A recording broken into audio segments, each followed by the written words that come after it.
The moment I signed Harper Vance on that irretrievable separation agreement inside the penthouse on Manhattan's Central Park West, it was so quiet that only the faint white noise spraying from the humidifier could be heard.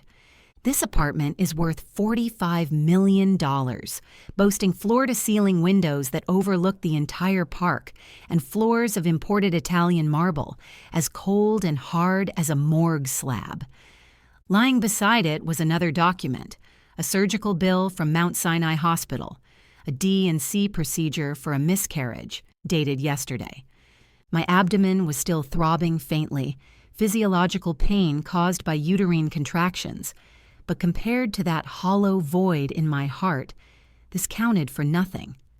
My husband, Preston Sterling, the sole heir to the old Wall Street family Sterling Trust, was at this very moment dominating page 6 of the New York Post and the trending topics on Instagram.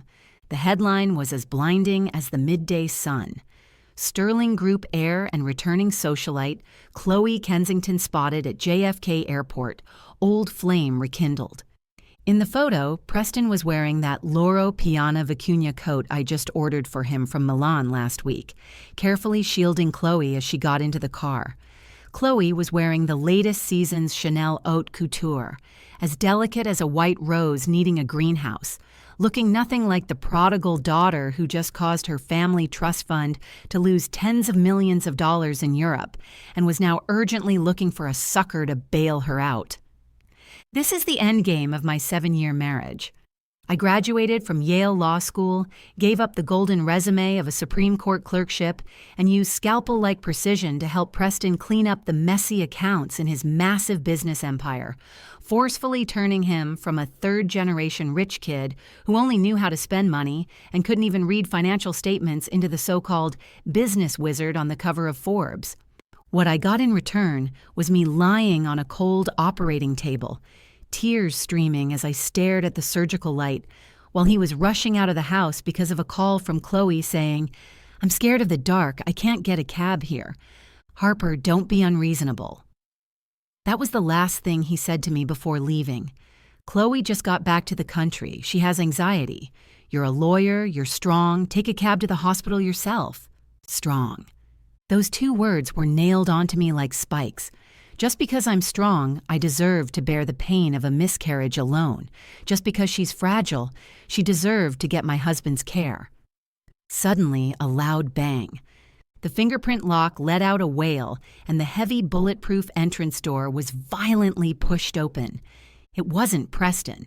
When he came back, he always brought that suffocating elegance and a faint scent of sandalwood cologne. What barged in this time was a biting cold wind mixed with the smell of pine, dish soap, and cheap but reassuring peppermint candy. A woman wearing a heavy Carhartt work jacket, a bright yellow Green Bay Packers beanie, and slush-covered non-slip boots swept in like a Midwestern tornado. She was lugging 2 huge Costco shopping bags, her cheeks flushed red from the cold wind outside, but her gaze was even colder than the New York outside the window at this very moment. It's my mom, Barbara "Barb" Vance, the most hardcore woman in Wisconsin. She didn't even look at this minimalist-style mansion, nor did she cast a glance at that priceless Basquiat painting on the wall. She kicked that expensive Italian minimalist sculpture blocking the way straight aside. "Oh, coming through!" She strode over to the sofa, looking at me, pale-faced and like a broken porcelain doll. My eyes uncontrollably reddened. "Mom!" Barb didn't say a word. Her large hands, roughened by years of housework and working at the hardware store, grabbed my icy hand, warm, rough, yet full of vitality. "Let's go, Harper. Mom's taking you home." My tears were just about to fall in this space filled with the smell of disinfectant and a sense of betrayal. My mom Barb threw a heavy down jacket right over my head, blocking my view and also blocking my weakness. "Count to 3. Suck those tears back in." "Hold your horses." Barb's voice was booming, carrying a thick Midwestern accent. "What are you crying for? Shedding tears for that wimp who only knows how to use hairspray but can't change a light bulb? That's a waste of salt, not worth it. Save your strength to go home and eat meat." I took a deep breath, closing my eyes in the darkness. When I opened them again, my gaze was completely clear. I pulled that Tiffany six-pronged diamond ring off my ring finger. This ring was once a promise I treasured, but looking at it now, it's nothing but an expensive shackle. I threw it onto the coffee table next to the abortion papers. The ring hit the marble tabletop, making a crisp sound like some kind of death knell. "Mom, let's go." Barb nodded with satisfaction, and like she was hefting a sack of potatoes, she scooped up my Rimowa suitcase with one hand and dragged me toward the elevator with the other. "Stop dawdling. If we don't leave now, we'll hit the evening rush at the Lincoln Tunnel, and we still have to rush to LaGuardia Airport. Tonight, I'm going to have you eating piping hot tater tot hot dish. You can't find any proper cheese in this hellhole. It's all that moldy blue cheese. Is that even for humans?" The moment the elevator doors closed, I took one last look at this place I'd lived for 7 years. Goodbye, Preston Sterling. Goodbye to the Harper Vance who lived like a precision instrument just to measure up to a wealthy family. In the Delta first-class cabin heading to Milwaukee, the air pressure is steady, but my mom Barb clearly isn't. She's asking the flight attendant for a third bag of pretzels while loudly complaining about the unreasonable seat design on this plane. "You know what, honey?" she said to the flight attendant, maintaining a professional smile. "Back in Wisconsin, this isn't called a first-class seat. It's called a torture device. It's not even as roomy as the passenger seat of my Ford pickup." The flight attendant smiled awkwardly and gave her 2 extra packs of nuts. I leaned against the window, wearing sunglasses, clutching my phone tightly in my hand. For the past 3 months, I've been like a tightrope walker. Chloe Kensington returned bearing the title of European Socialite. Like a drop of poison dripped into my marriage. Preston is a typical WASP. He received the best education and behaves appropriately. But that arrogance in his bones and the desire for possession are carved into his genes. Chloe is the regret of his youth, the perfect doll recognized by his social class. And I am his most useful tool, his brain, his legal advisor, his weapon against that stuffy board of directors. He wants that doll to put on display in a window, and he wants me, this sharp sword, to conquer new territories for him. How greedy. "Mom," my voice hoarse, I finally asked the question hovering in my heart. Am I really a failure? I was top of my class at Yale Law. I'm a top New York M&A lawyer. I helped him make countless amounts of money. And yet, I lost to a woman who can't even read a balance sheet and only knows how to max out credit cards. Barb's hand paused while tearing open a package of nuts. She turned her head and slapped my thigh hard. "Ow!" I nearly jumped out of my chair from the pain. "Harper Vance, I think your brain has been clogged up by all that expensive caviar and champagne." Barb glared at me, her eyes filled with exasperated fury. "You call that losing? That was cutting your losses." Barb pulled a can of Miller Lite that somehow made it through security out of her treasure chest-like bag. That was the taste of Wisconsin, the taste of home. In our neck of the woods, there's an old saying, if your car gets stuck in a cow dung pit, you won't be afraid to hit the gas to get out just because it's a Mercedes. That, Preston, is just a gold-plated mud pit. You've climbed out now. That's called a strategic retreat. It's a victory. She paused, her tone softening a bit. Besides, I've seen photos of that Chloe, a face full of hyaluronic acid. Only that blind Preston would treat her like a treasure. Back home, a woman like that would be considered too soft to even milk a cow. Just then, a burst of ear-piercing laughter came from the next seat. A Gen Z girl with dyed pink hair and wearing giant headphones was scrolling through TikTok with the sound playing out loud. The video shows various paparazzi shots of Preston and Chloe. They go in and out of high-end restaurants. They raise paddles at auctions. They hug at the airport. The voiceover is an exaggerated male voice commentating, "True love returns to the Sterling Group. Cinderella is finally kicked out. It seems the wealthy ultimately don't need a haggard woman who only knows how to work. I heard Mrs. Preston doesn't even have an Insta account. Boring to the extreme." The girl watched while interacting with the blogger in the video. Oh my God, that ex-wife is so pathetic. Heard she's a lawyer? Reading too many books really makes you stupid. What's the use if you can't keep a man's heart? I felt Barb's breathing instantly become heavy, like a volcano about to erupt. The girl turned her head, probably wanting to find someone to share the gossip, stared at me for a moment, then suddenly widened her eyes and covered her mouth. "Oh my God, and sister, aren't you that—" She pointed at me, her finger trembling. "Are you Preston Sterling's wife?"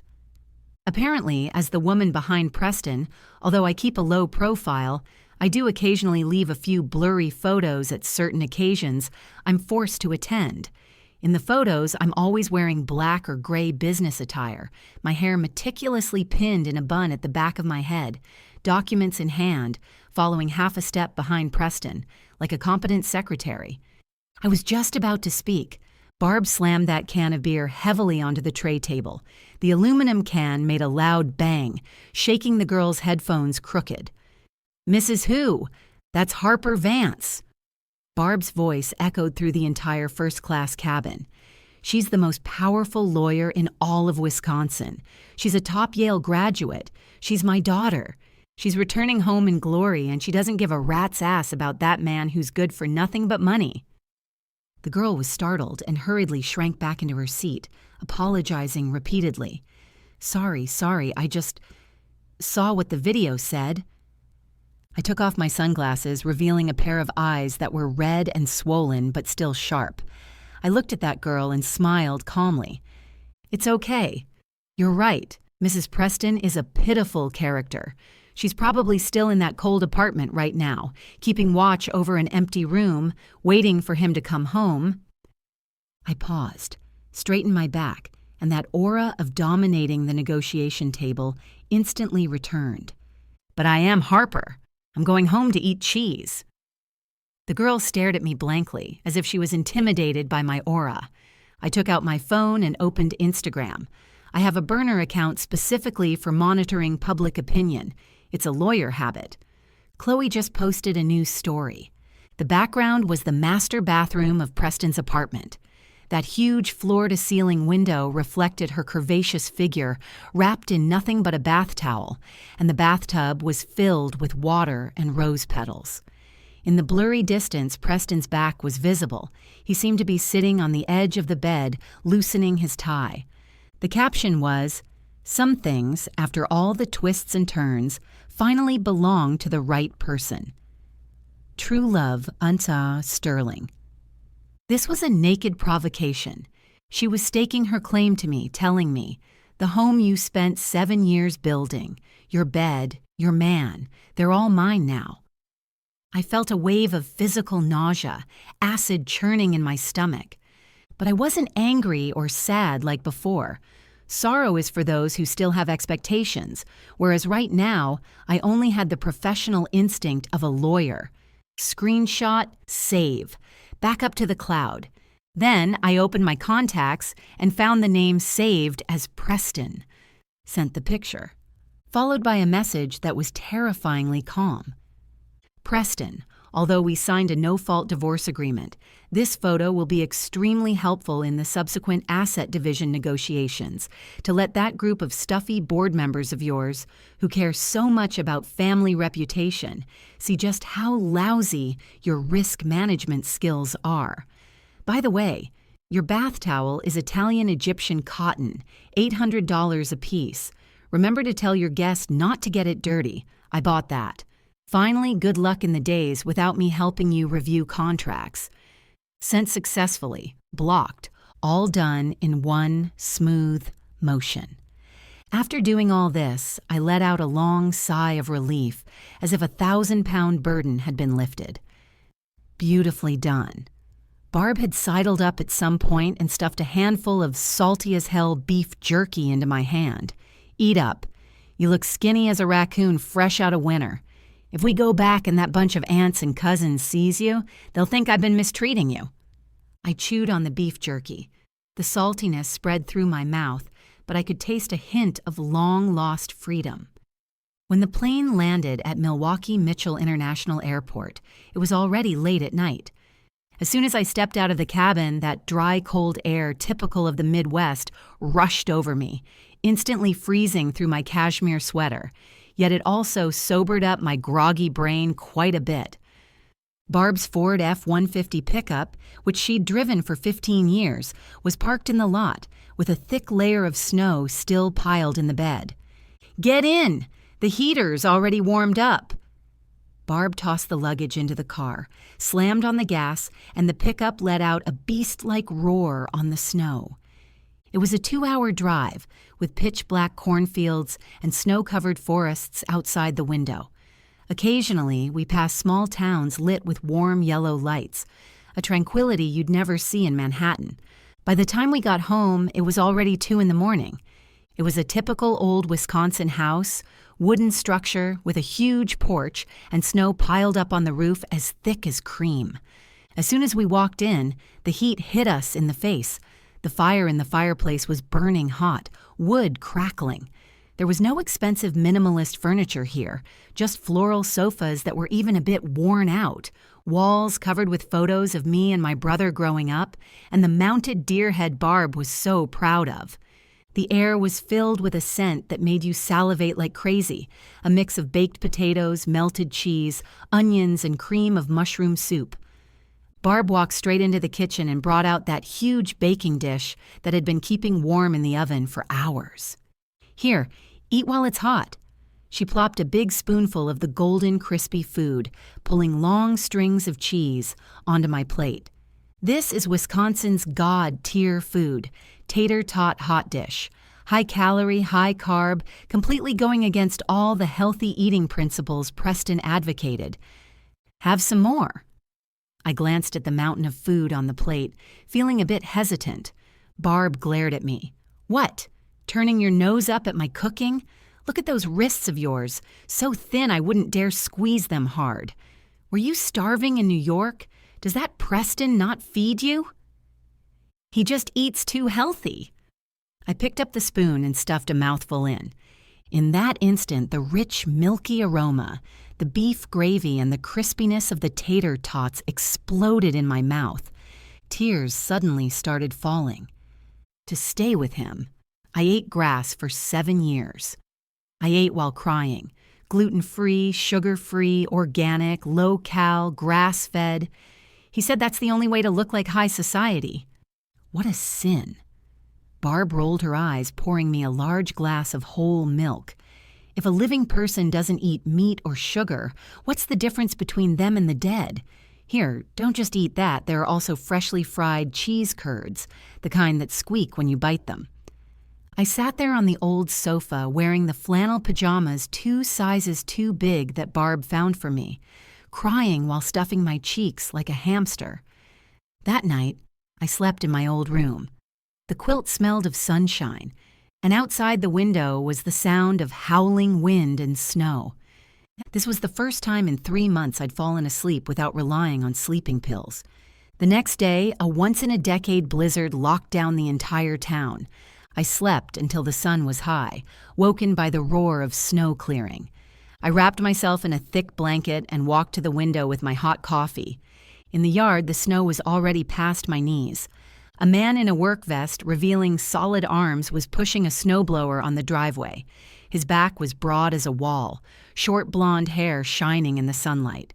It was Jake Kowalski, my high school classmate, the former football quarterback, that big lug who got into a fight at prom because a guy from the neighboring school team hit on me.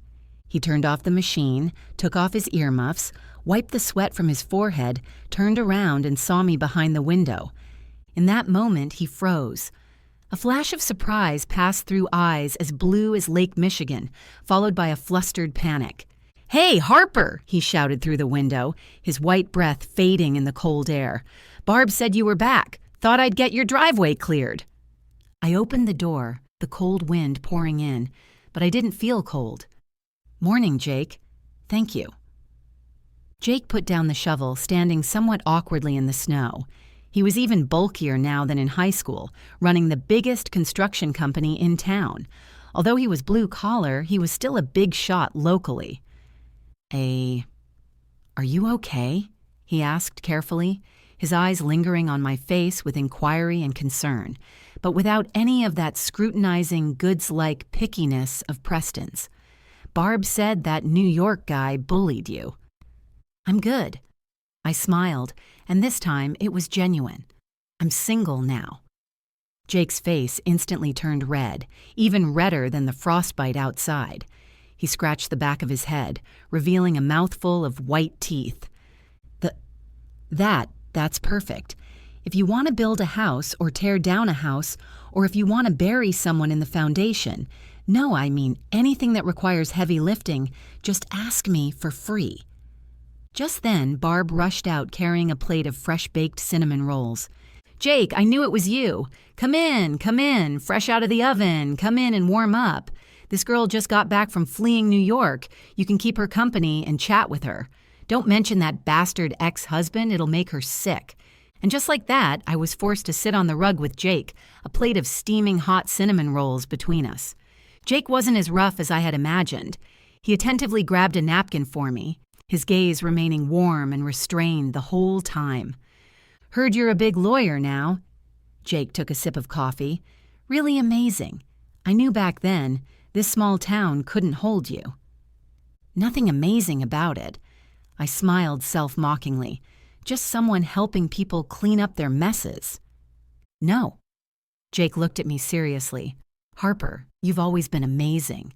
Back when we were on the school debate team, you could leave that judge speechless. Back then, I felt like you were glowing." In that moment, it was as if a beam of sunlight shone into that corner of my heart that had been neglected and belittled for so long. In Preston's eyes, my ability was a tool. In Jake's eyes, my ability was light. Meanwhile, inside the penthouse on Central Park West in Manhattan, the air was freezing cold. Preston Sterling got wasted at a yacht party last night and didn't return home until noon with a hangover headache.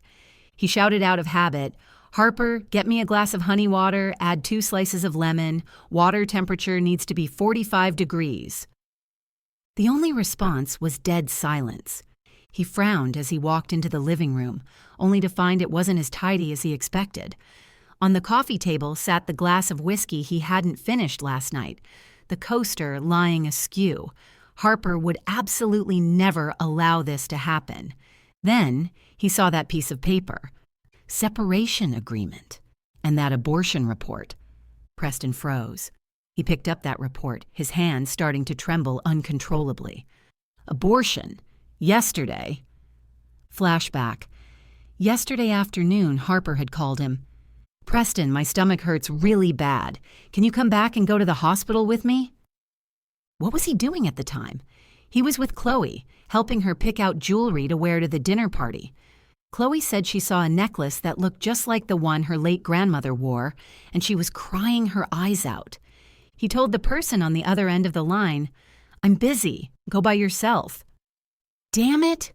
Preston smashed his fist onto the priceless marble tabletop, his knuckles instantly bruising. A huge sense of panic struck him, not because he had lost the child, but because he had lost a sense of control. Harper was never like this. She was always the one waiting right there, handling every trouble. Just then, his phone started vibrating madly. It was his chief assistant, his voice choked with tears. "Mr. Sterling, something terrible has happened." "What are you making such a fuss about?" Preston roared irritably. "Tomorrow's final merger negotiation. The opposing lawyers suddenly attacked and seized on a loophole in the terms. The legal department is in a total mess. They said only Attorney Vance knows where that key risk avoidance clause is. Now the other side is demanding a revaluation, and we're going to lose at least $30 million. Then let the legal department solve it. What do I pay them all that money for? They can't handle it. Madam used to personally oversee all of this before. Also, the Tax Bureau just sent an inquiry letter saying there are issues with last year's charity fund accounts. The whereabouts of several donations are unknown. Madam used to be in charge of auditing this part too." Preston instantly broke into a cold sweat. And the assistant hesitated. About next week's charity gala, several of the directors' wives called asking why they can't reach Madam. They said if Madam has withdrawn from the preparatory committee, they won't be donating anymore and are even considering withdrawing their support for your re-election." Preston hung up the phone and slumped onto the sofa. Just then, the bedroom door opened. Chole walked out wearing that bath towel, which not only failed to anger Harper, but had instead become evidence in court, looking languid. "Honey, what's wrong? You look terrible." She hugged Preston from behind, drawing circles on his chest with her finger. "Isn't it perfect that old hag is gone? We can start over, just the two of us." Preston stood up abruptly and shoved her away. Chole lost her balance and fell to the floor, looking at him in disbelief. You pushed me." "Shut up!" Preston looked at this face that once haunted his dreams, but at this moment he only felt that the face full of hyaluronic acid and the fake expression were nauseating. "Do you know who she is? She is Harper Vance. She is the only one who can handle that vampire board of directors. You think I've had smooth sailing these past few years because I'm naturally gifted. It's because of her. And you," Preston pointed at Chloe's nose. "Besides spending my money, besides causing me trouble, what else can you do? Do you know she just had a miscarriage? It's precisely because I had to accompany you, this idiot, to buy that damn necklace." Chole was stunned by the yelling, then immediately burst into tears. "You're yelling at me for a hen that can't lay eggs? Preston, you've changed." "Get out!" Preston roared. "Get out right now!" After kicking Chole out, Preston called Harper like a madman. "Sorry, the subscriber you dialed has added you to the blacklist." He then switched to the office phone, the assistant's phone, and even the driver's phone. All failed to connect. That woman who used to be on standby for him 24 hours a day had completely disappeared. During the week in Wisconsin, I wasn't just eating roasted dishes and watching the snow scenery. My body was recovering and my brain was also running at high speed. Although Mama Barb said she wanted me to rest, she specially cleared out her quiet study for me. I opened my laptop, connected to the internet, and began a silent slaughter. First, I handled the wife diplomacy that I'd been maintaining for ages. I sent emails to the few wives who held sway on the board of directors. The tone was proper and gentle, yet teeming with subtext. "Dear Mrs. Vander Woodson, I am terribly sorry that I can no longer assist you in preparing for next week's dinner party. Due to personal health reasons and changes in my marital status, I have left New York. Regarding the foundation tax optimization plan you mentioned last time, I have handed it over to Preston's assistant. Although I'm not sure if they are as familiar with those complex overseas trust clauses as I am, I believe Preston will do his best. Send." The subtext of this email was, "I'm done. Nobody's covering your tax issues anymore. That useless piece of trash, Preston can't handle it at all, so figure it out yourselves." In less than half an hour, my private inbox received a bombardment of replies. "Harper, how could you leave? That Preston can't even remember my dog's name." "Darling, what will we do without you? You're the only one we trust." Next, I contacted a few headhunting firms that had been trying to poach me. "Yes, this is Harper Vance. I'm considering leaving the Sterling Group, but I won't sign a non-compete agreement because that was unpaid labor based on a marital relationship. I am now accepting consulting work." The news spread like wildfire across Wall Street. Finally, I organized the chain of evidence regarding Preston's infidelity that I had in hand, including that photo Chloe sent, as well as the hotel bills and luxury spending records Preston paid for Chloe that I managed to dig up, which were paid using our joint account. Stupid beyond belief.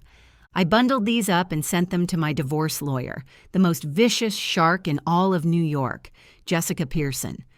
"Jessica, it's impossible to make him leave with absolutely nothing. That's a family trust. But I'm going to skin him alive.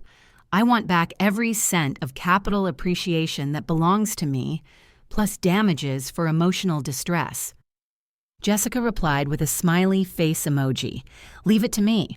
I'll let him know the consequences of pissing off a lawyer who understands M&A." After doing all this, I closed my laptop, picked up the hot cocoa Barb just brought in, and looked at the snowy scenery outside the window. Preston. The show has just begun. Preston came after all. Although I had cut off all contact, as long as he used a bit of his connections, it wouldn't be difficult to find Barb's address in Wisconsin. One afternoon a week later, the blizzard had just subsided. A black Lincoln Navigator, completely out of place in this world of ice and snow, obviously the most expensive car he could rent at the airport, stumbled its way into our small town. When he pulled up to the Vance house, Preston Sterling looked utterly wretched. He was wearing an expensive Burberry trench coat. In New York, this might be fashionable, but in minus 20-degree Wisconsin, this was basically suicide. He was also wearing those signature Italian handmade leather shoes. He was shivering from the cold, the tip of his nose was red, and his originally meticulously combed hair was blown into a mess by the wind. He stood at the door and rang the doorbell. It wasn't me who opened the door. It was Barb. She was holding a huge iron shovel used for clearing snow off the roof, and the look in her eyes was even harder than the iron thing in her hands. "You're that Preston." Barb narrowed her eyes, sizing up this man who looked like a drowned rat. "You look like a human being, so how come you don't act like one?" Ma'am, Preston's teeth chattered as he tried to squeeze out a charming smile. "I'm here to take Harper home. I have something very important to tell her." "Looking for who? Your wife isn't here, only my daughter." Barb thrust the shovel into the ground with a dull thud. "Besides, I don't see what makes you so important. Compared to the septic tank I just fixed, who the hell are you?" Preston was choked into silence, his face turning shades of green and white. "I am the president of the Sterling Group. I have the right to see my wife." "Out here, you're just a fool who doesn't even know how to put on snow chains," Barb sneered. Just then, I heard the commotion and walked out, wrapped in a wool shawl. Jake was right by my side, holding a cup of freshly mulled wine in his hand. Seeing this scene, Preston's eyes instantly turned red. It was jealousy. It was anger. It was offended dignity. "Harper!" he shouted, lunging forward a step, but stepped right into the snow by the roadside. Those leather shoes, worth thousands of dollars, were instantly ruined, and icy slush poured into his pant legs. "Damn it!" He pulled his foot out awkwardly. "Is this the reason you left me? For this hillbilly?" He pointed at Jake, his face full of scorn. "You gave up being the mistress of the Sterling family for this kind of guy who smells like motor oil? Gave up the Manhattan penthouse?" Jake raised an eyebrow. With his height of 1.92 meters, the muscles honed by years of physical labor filled out his work shirt like iron blocks. He put down the cup in his hand, walked leisurely down the steps, and stood in front of Preston. Preston subconsciously took a step back. This was a biological instinct, the fear when facing absolute strength. "I'm a hillbilly?" Jake laughed, his voice deep and resonant. "But at least I know that when your own woman is pregnant and unwell, you shouldn't be out drinking with other women. I also know you can't wear leather so." Preston was flustered and exasperated. He ignored Jake, trying to look past him at me. "Harper, come back with me. Stop making a scene. I know you're in a bad mood because of the miscarriage. We can find the best therapist. That merger case needs you. As long as you come back, I'll give you shares. 5%. No, 10%. And Chloe, I've already kicked her out. That woman is just useless trash. She can't compare to you at all. It's still you that I love the most." I stood on the porch, looking down at him from above, watching him struggle wretchedly in the snow, measuring my value with money and shares, trying to win me back by belittling another woman. Suddenly, I found it very amusing. This is the man I loved for 7 years. This is the domineering CEO I packaged as an elite in the business world. Stripped of that halo, he was nothing but a giant baby who couldn't survive without a nanny, a mercenary businessman, a coward through and through. "Preston, come in," I said indifferently. "Don't die at my doorstep. It's bad luck." Barb reluctantly stepped aside, muttering under her breath. Should have just let him freeze into an ice sculpture. In the living room, the fireplace was burning brightly. As soon as Preston entered, he tried to sidle up to me, but was calmly blocked by Jake. He could only stand awkwardly before the fireplace to warm himself, trying to dry his soaked trouser legs, the expensive fabric emitting a nasty scorch smell. "Harper, let's go home." Preston softened his tone. "I really know I was wrong. Without you these past few days, I simply can't go on. The company is a total mess. Those directors are staring at me like wolves. Only you can help me."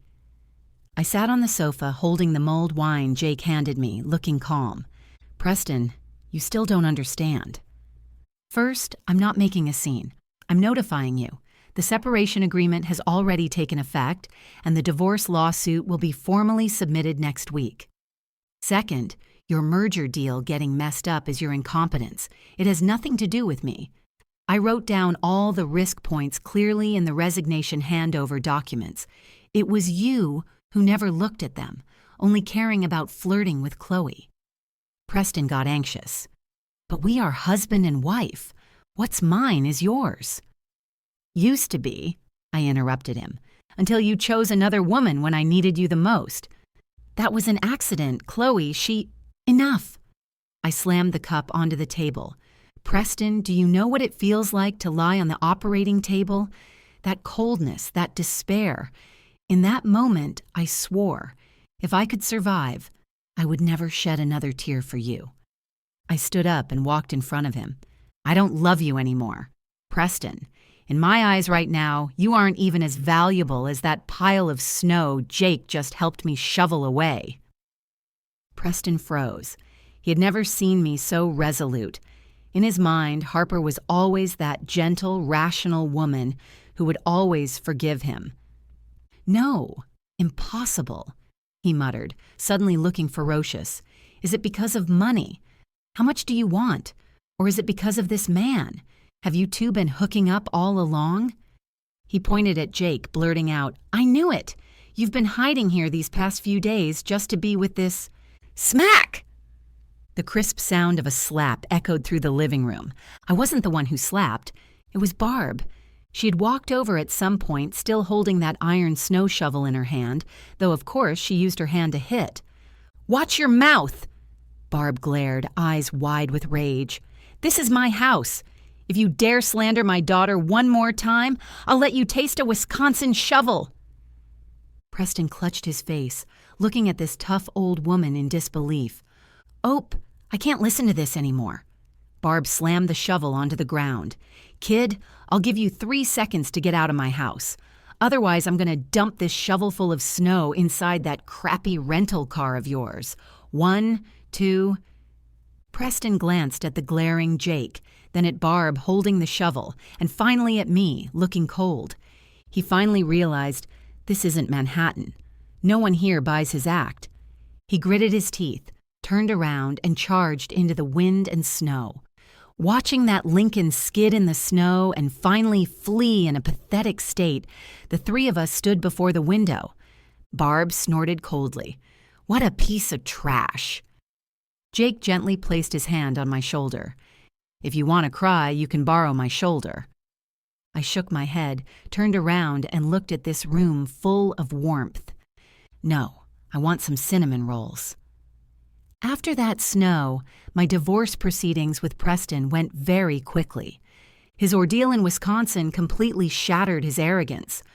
Coupled with Jessica Pearson's ruthless legal offensive and the evidence I held of him embezzling funds to spend on Chole, Preston didn't dare fight me head-on.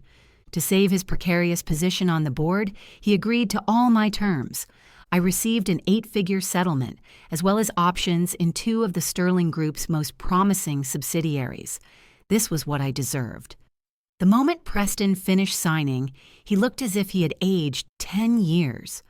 Preston without me was like a ship without a navigation system. That merger ultimately failed completely, and the Sterling Group paid huge fines for it, causing the stock price to plummet. The board launched an internal investigation, and although Preston barely kept his position, his power had been hollowed out, making him a puppet in name only. And Chloe Kensington? When she realized Preston was no longer an ATM she could swipe endlessly from and was even facing the risk of bankruptcy, she ran faster than anyone. I saw her ending in the tabloids. She married a retired Florida real estate developer who was pushing 70. That old guy was covered in liver spots, had been married 4 times, and had 4 kids older than Chloe. In the photo, Chloe's smile looked forced, and her eyes were full of exhaustion. As for me, 6 months later, I opened my own boutique law firm, Vance and Partners, in Chicago's busiest district, the Loop. On opening day, all the political and business elites of Chicago showed up. Ironically, my biggest client base turned out to be the wealthy wives from Preston's old circle. They were fed up with the arrogance and stupidity of the men in that circle, and one after another, they handed over their private trusts and divorce cases to me. Only Harper gets us. That was their verdict. Now, wearing a well-tailored Armani suit, I stand before the floor-to-ceiling windows overlooking Lake Michigan. I'm no longer someone's wife. I am Harper Vance. On weekends, I fly back to Wisconsin. Mama Barb still nags that I work too hard, then serves me a huge plate of high-calorie roasted food and forces me to finish it. And that blonde-haired, blue-eyed Jake, warm as a bear, is waiting for me at the door in his pickup truck. "Hey, big lawyer!" Jake leaned against thee. I took off my high heels, changed into comfortable snow boots, and hopped into the passenger seat. "You betcha." The car drove toward the open road, country music playing inside. I turned to look at Jake.